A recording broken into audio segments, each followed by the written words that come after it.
No vídeo de hoje, eu quero compartilhar o processo de criação desse modelo de armário que eu fiz para decorar um ambiente aqui de casa. Acredito que possa ajudar você no processo criativo, de peças ou objetos, utilizando os mesmos materiais ou materiais similares, aos que eu vou apresentar aqui para vocês. Bom, a matéria-prima utilizada para esse modelo foi uma chapa de MDF cru, parafuso para fazer a montagem, massa acrílica para tapar esses furinhos que ficam aí do parafuso, uma latinha de tinta à base d'água para fazer a pintura do armário, e tudo isso de modo bem manual, usando apenas um rolinho e um pincel. Então dá para fazer tranquilamente de casa, sem que tenha muita bagunça, Bom, começando pelo projeto, o armário tem uma altura total de 2,10 m, uma largura de 68 cm, com uma profundidade de 30. Eu vou deixar aqui embaixo na descrição do vídeo um material em PDF com todas essas informações técnicas, bem detalhado, peça por peça, junto do esquema de corte.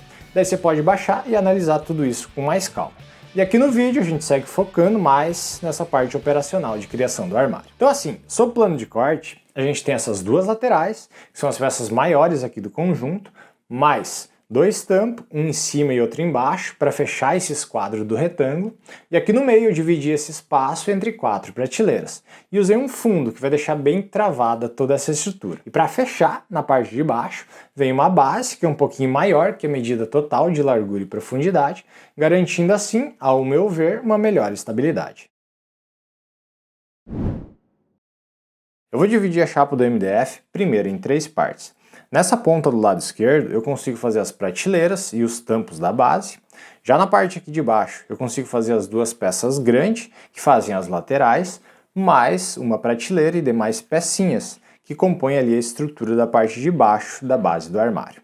E aqui em cima vai ser a sobra, que eu vou usar outro dia para fazer outras peças. Seguindo o esquema dos desenhos do plano de corte que a gente acabou de ver, vou fazer primeiro o posicionamento da régua, que serve de guia, para a serra circular passar, e fazer a divisão dessas 3 partes da chapa, para em seguida trabalhar com elas já apoiadas em cima de uma mesa.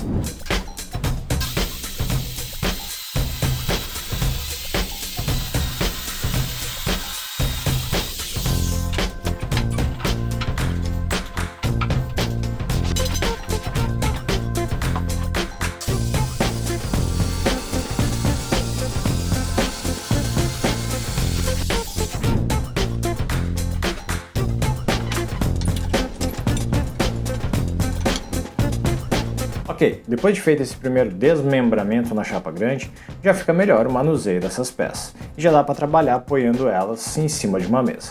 Se por acaso você não tem ainda muita habilidade nessa questão do corte, eu gravei um vídeo detalhando toda essa parte, de como faz para posicionar essa régua guia, para encontrar ali as medidas certinho, entre o disco da serra e aquela base de metal, considerando mais o tamanho da peça que precisa cortar. Então eu vou deixar aqui embaixo na descrição do vídeo o link, caso você queira assistir.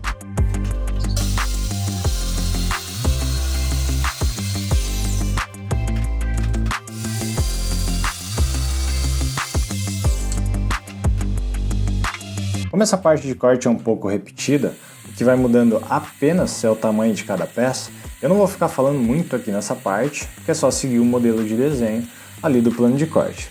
E agora com as peças já em cima da bancada, fica tudo mais fácil, de traçar as linhas que marcam a medida de cada corte, posicionar a régua, fixar ali os grampos sargento. Para visualizar aquele modelo de desenho que ilustra o plano de corte, que eu passei ali no início do vídeo, eu uso um programa que chama MaxCut, a versão gratuita.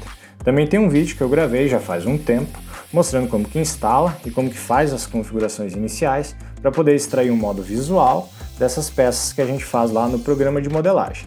Na real, nem precisa usar um desenho técnico, pode ser com um rascunho mesmo. O que vai precisar apenas é de uma lista com o tamanho de medida de cada peça, mas enfim, tem um vídeo lá detalhando tudo isso, o link eu vou deixar também aqui embaixo na descrição. Seguindo, depois de tudo cortado, a primeira montagem é do caixote, fixando os tampos de cima e de baixo na estrutura lateral. Em seguida, vem a fixação das 4 prateleiras, aqui o caixote já começa a ficar mais reforçado, e para fechar e deixar tudo isso bem entravado, vem o fundo que é fixado tanto nas bordas laterais quanto na parte de trás de cada prateleira. Aqui no processo prático, quando eu estou sozinho, eu costumo utilizar muito o auxílio de um jig para fazer a fixação. Jig junto de um grampo sargento. Se você vai fazer aí de casa alguns trabalhos, se não tiver ninguém para ajudar a segurar pelo menos as primeiras peças, recomendo que você tenha pelo menos uns 4 grampos, que que já vai dar para se virar. Continuando aqui, então agora eu faço o pré-furo para o MDF não rachar quando fazer a passagem do parafuso, junto de um rebaixo para que a cabeça do parafuso fique embutida dentro da peça.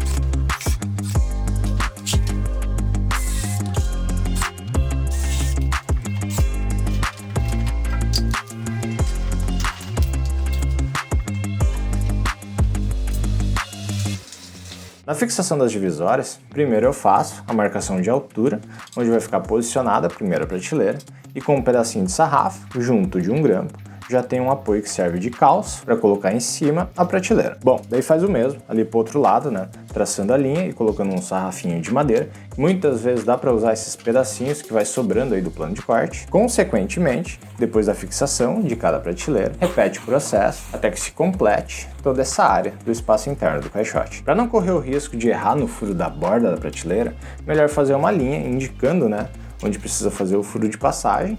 Assim não vai ter perigo do parafuso sair torto e lascar lá do outro lado, né? Estragando a peça e ter que refazer fazendo outro corte. Bom, a partir daqui é isso. É só seguir o mesmo procedimento até encerrar essa parte.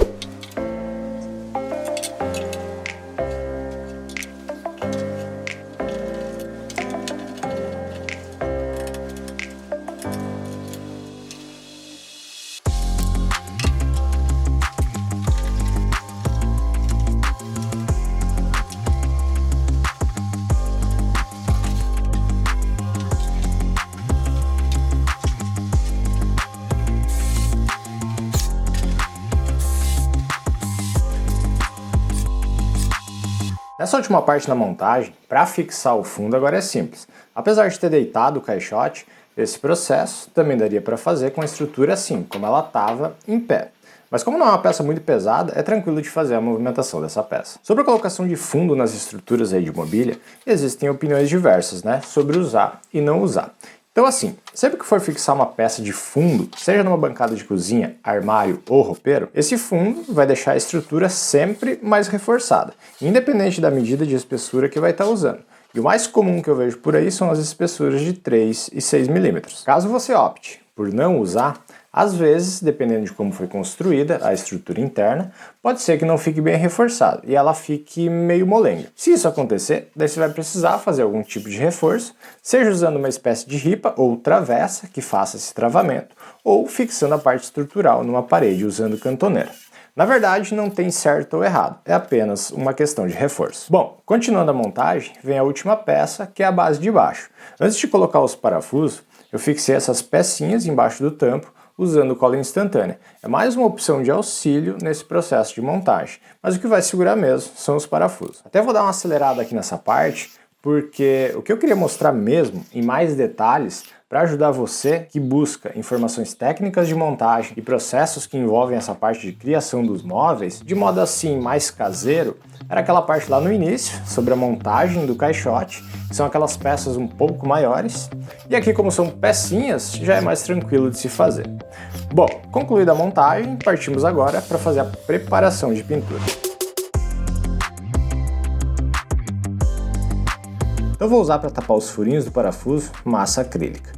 Se você vai utilizar massa pela primeira vez, vai notar que depois que a massa seca, ela pode dar uma leve murchada. E isso é normal pelo fato da umidade, mas é bem provável que você tenha que passar mais uma camadinha de massa em cima e esperar secar de novo, para que fique bem preenchido o furo do parafuso. Bom, aqui na parte lateral é isso. Já na parte de cima, ali na borda, eu passei uma camadinha bem fininha de massa. Isso vai fazer com que na hora da pintura, a tinta fique com a mesma aparência da parte lateral do armário, ou seja, com uma superfície que fique lisa. Se pintar o MDF direto, sem passar a massa na borda, vai ficar com uma textura um pouquinho mais áspera. Mas não é um negócio que fica feio não, é que foi apenas uma questão de escolha. Mas se pegar aí 2 pedacinhos de madeira, dessas que vai sobrando, e fazer uma pintura de teste, você vai conseguir visualizar essas duas diferenças que fica na textura. Bom, o próximo passo depois da secagem é fazer o lixamento para retirar o excesso dessa massa. Aqui eu estou usando uma lixa de número 120 para começar essa parte, tirando primeiro a camada mais grossa que ficou da massa E para terminar e deixar essa superfície de acabamento com aquela textura bem lisinha, eu usei a lixa de número 220. Não sei para vocês, mas para mim essa parte do processo é a que eu acho mais chatinha, só por causa daquele pozinho que vai dando. Mas enfim, faz parte do trabalho e no fim tudo vale a pena. Bom, depois de terminar o lixamento, vem o processo de limpeza, né? Para deixar essas peças aí bem bonitonas antes de receber a pintura. Sobre a tinta, a que eu usei aqui para fazer esse armário foi uma tinta para madeira, à base d'água. Comprei uma latinha na cor branca e usei junto um corante de cor amarela para fazer essa textura. Sobre essa questão tintas, eu prefiro nem ficar falando muito, porque o que eu tô fazendo aqui é tudo muito básico. E essa tinta à base d'água, além de ser econômica, não vai dar muito cheiro, tem uma secagem rápida quando comparado com outras tintas e dá um resultado, na minha opinião, que vai ficar bem bonito. E esse material que eu estou usando, o MDF Cru, tem uma belíssima de uma aderência para fazer esse tipo de procedimento, tendo em vista que é um negócio para a gente fazer de casa e que esse é o grande objetivo aqui do vídeo.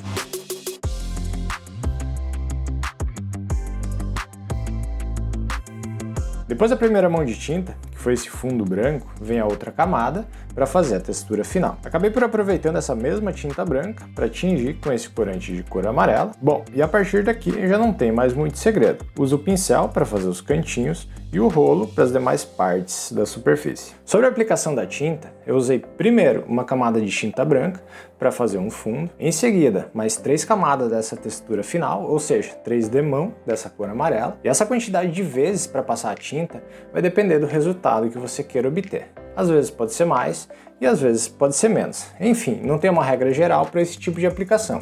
O que precisa respeitar, pelo menos na minha opinião, é o tempo de secagem dessa tinta entre uma passada e a outra.